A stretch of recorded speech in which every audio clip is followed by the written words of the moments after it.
We're going to start with a little game. I'm going to describe someone's life, and I want you all to guess who it is. Ready? This person failed their university entrance exam the first time they took it. And when they finally got into college, they struggled so intensely that their professors dismissed them as having zero potential. Upon graduating, they struggled to land a job and in fact didn't get one for several years. No one wanted to hire them. Fast forward a little bit more, and the same person went on to change the entire world. Any guesses? I'll tell you in a little bit. Allow me to introduce myself first. Hi, I'm Christabel Lily Gratton, and I'm an 11th grader at Bonita Vista High School. I also Olympic weightlift. How many of you guys know what Olympic weightlifting is? All right, allow me to paint a picture for you. The first skill and the most vital skill that any lifter learns the first lifters must learn is how to bail, or fail properly. If you don't learn how to fail properly, you never just miss a lift, but risk serious injury. The same goes for life. Success isn't about never failing. It's about learning how to fail correctly and getting back up again stronger. But most of us aren't taught how to fail. In fact, we're told to avoid it, to play it safe, and to only take risks when we're guaranteed success. And that's exactly why so many people stagnate. They don't learn how to fail safely, so we never push ourselves to our limits at all. And that's what we're fixing here today. Today, I'm not here to tell you how to succeed. Instead, I'm here to tell you how to fail. Strategically, intentionally, and in a way that propels you forward. And just like in weightlifting, there's a correct technique to doing so. Here are 7 key steps to failing in order to succeed. The first, take big risks. If you never fail, you're playing too small. If you've never failed, you're not aiming high enough. Growth doesn't happen in our comfort zone. Our mystery person failed multiple times before anywhere in their professional career.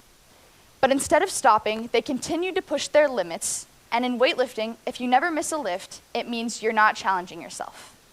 The best lifters push their limits so much so that they fail sometimes. Actually, they fail most of the time, but they don't panic. They reset, try again. But let's apply this to life. No great success happens without first taking a great risk. The second, embrace discomfort. Failure stings, and that's a good thing. It means you care. If it hurts, it matters. Our mystery person was ridiculed by their peers and rejected by scientific communities for years. If they had allowed this to stop them from progressing professionally, they would have never made their greatest discoveries. Think about a time that you failed. Did you perhaps want to pretend that it didn't happen? Maybe hide. I felt that way too. But discomfort isn't a reason to stop. In fact, it's proof that you're growing. In weightlifting, the moment the weight feels too heavy, or as if you can't lift it, that's exactly when growth happens. If it hurts, it matters. 3, analyze what went wrong. Failure is data, not defeat. Failure isn't personal. In fact, I would say that it's feedback.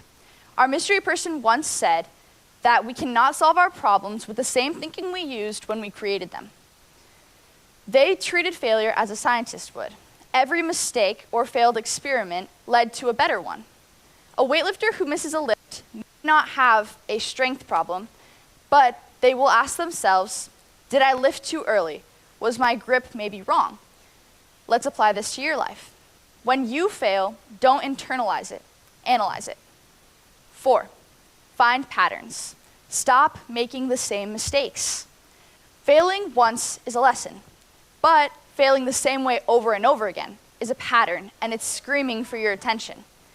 Our mystery person wasn't just a scientist, but they were a problem solver. When one of their theories didn't work, they didn't just throw the towel and quit. They looked for patterns, they refined their work, and they adjusted. A weightlifter who keeps missing the same lift may not have a strength problem, but a technique problem. And a student who consistently fails their tests may not lack intellect. However, they may lack studying skills. Ask yourself, is this just bad luck, or is there a pattern here? Recognizing patterns turns failure into growth. 5, adjust and iterate. If you don't change, you're not learning. Failure only matters when it leads to change. Our mystery person spent years revising their work. Their theories weren't perfect when they first started. They had to adjust, iterate, and evolve. And that's why they said, in the middle of difficulty lies opportunity. If you don't change, you're not learning. 6, redefine success. Success isn't perfection, but it's persistence. Thomas Edison failed 10,000 times before inventing the light bulb. When asked about it, he didn't say he thought they were failures. Instead, he thought they were 10,000 ways that didn't work. Our mystery person's legacy wasn't built on flawless perfection. It was built on relentless persistence. If success to you means never failing, you'll spend the rest of your life terrified to take risks. But if success to you means continuous progress, then failure is the opposite of success. It's the fuel beneath it. 7, fail again, but smarter. The art of failing forward. Growth isn't a straight line.